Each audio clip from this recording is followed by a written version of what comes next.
Have you ever looked at your bank account and thought, wow, I'm really crushing adulthood? Yeah, me neither. Most people feel like they're one unexpected expense away from financial chaos. A weird noise in the car, a cracked phone screen, a surprise fee, and suddenly you're questioning every money decision you've ever made. But here's what might surprise you. You could be doing much better financially than you think. While you're stressing about rent and groceries, you might already be ahead of most people around you. The problem is, we're terrible at recognizing real financial progress, especially when social media keeps showing fake, perfect lives with unlimited budgets. My name is Susan, and I help people understand the real signs of financial health, not the flashy ones you see on Instagram. Because the truth is, most of us have a completely distorted idea of what financial success looks like. We think it's luxury cars, exotic vacations, and spending without limits. In reality, true financial stability is quieter, more boring, and far more achievable. It's about systems, consistency, and avoiding the traps that keep people stuck. Today, I'll show you the real signs you're doing well financially. Even if your bank balance doesn't scream rich, some of these signs go directly against what most people believe wealth looks like. Here's the reality most people don't like to talk about. The average person can't handle a $400 emergency without debt. One car repair or medical bill sends them into panic. Even while they're driving cars they can barely afford and paying for lifestyles built to impress people they don't even like. So if this first sign applies to you, pay attention. You pay your bills on time, without stress,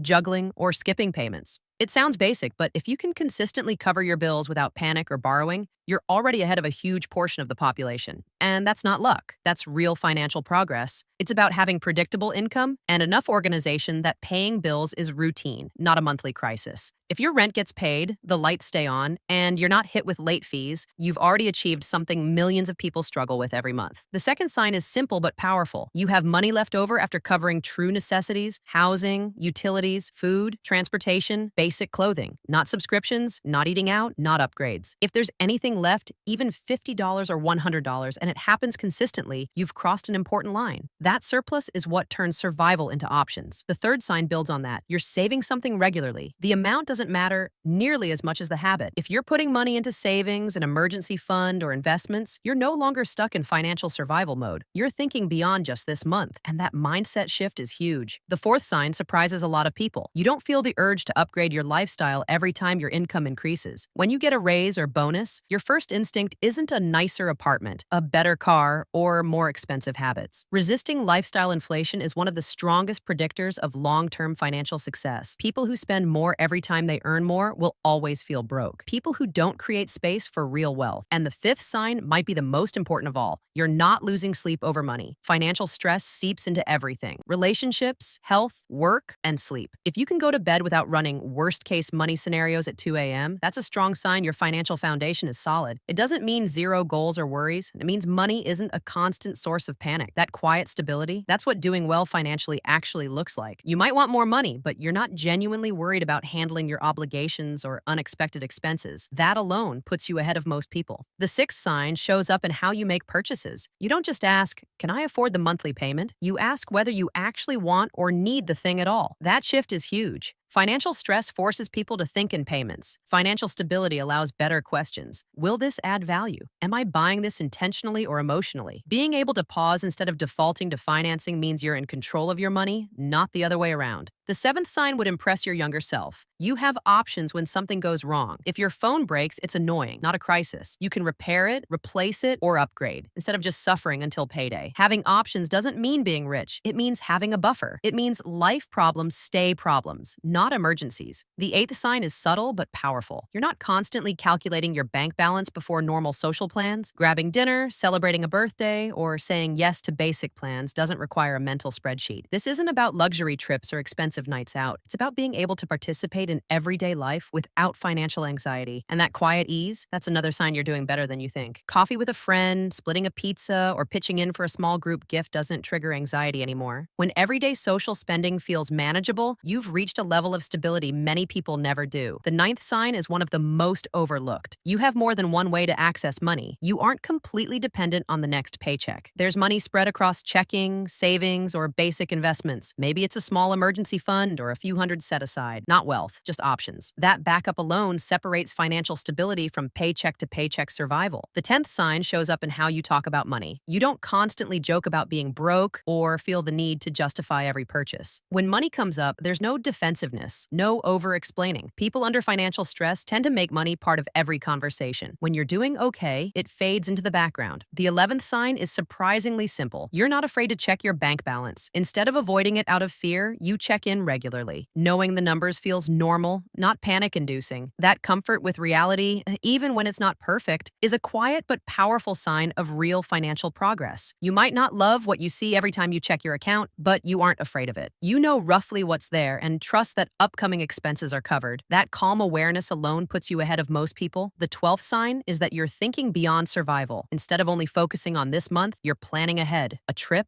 a home, a career change. When money isn't constantly in crisis mode, long-term goals finally become possible. The 13th sign is financial confidence. You can say no. You can pass on risky investments, extra work that costs your well-being, or lending money that won't come back. People who are insecure with money feel forced to say yes to everything. You understand that not all money is worth earning. The 14th sign is financial patience. You can wait. You compare prices, wait for sales, save instead of financing, and don't rush into decisions out of pressure. That patience comes from stability, not deprivation, and it consistently leads to better outcomes. And the 15th sign, you own things you haven't even used yet, not because you're careless, but because you no longer have to squeeze every purchase for immediate survival. That quiet margin in your life is a powerful signal that you're doing better than you think. You aren't panicking about money spent. You can make strategic purchases, like stocking up on sale items or buying something you'll use later without financial stress. That breathing room is a huge indicator of stability. The 16th sign, grocery shopping no longer feels like a math test. You buy what you want to eat, focusing on nutrition and preferences, not constantly calculating if you can afford it. The 17th sign, selective spending. You spend on what matters, like a quality coffee, but avoid unnecessary expenses, like premium cable. You make intentional choices based on value, not price. The 18th sign, minor financial setbacks don't derail your month. Car repairs, appliances, or tickets are manageable. Inconveniences, not crises. Modest reserves give you resilience most people lack. The 19th sign, sometimes what you don't do is just as telling as what you do. You aren't constantly searching for quick ways to make money online. You don't fall for get-rich-quick schemes. Join multi-level marketing or spend hours trying to monetize every hobby. Instead, you focus on improving your main income and building wealth through reliable, proven strategies. The 20th sign of financial health, you see money as opportunity, not just obligations. Income isn't something that disappears into bills. It's a tool for investing, starting a side business, taking courses to improve skills, or saving for experiences that matter. This shift from scarcity thinking to opportunity thinking fundamentally changes your relationship with money. The 21st sign, you make financial decisions based on your actual situation, not fears of what might happen. You don't keep thousands of dollars in low-interest accounts out of fear, nor avoid spending on things that genuinely improve your life. Instead, you weigh risks and rewards rationally, understanding that being too conservative can be just as harmful as being reckless. The 22nd sign, you've stopped comparing yourself to others' highlight reels. You don't stress over how coworkers afford fancy lifestyles or feel inadequate when friends make expensive purchases. Real financial success isn't about flashy cars or Instagram-worthy vacations. It's about reaching a point where money quietly works in the background, giving freedom and stability without constant stress. If you recognize yourself in even half of these signs, you're likely doing better financially than you think. And if some areas aren't there yet, that's okay. Now you know what to work toward. Financial stability doesn't need to be glamorous or public. It just needs to work for you, giving you control, options, and peace of mind in everyday life.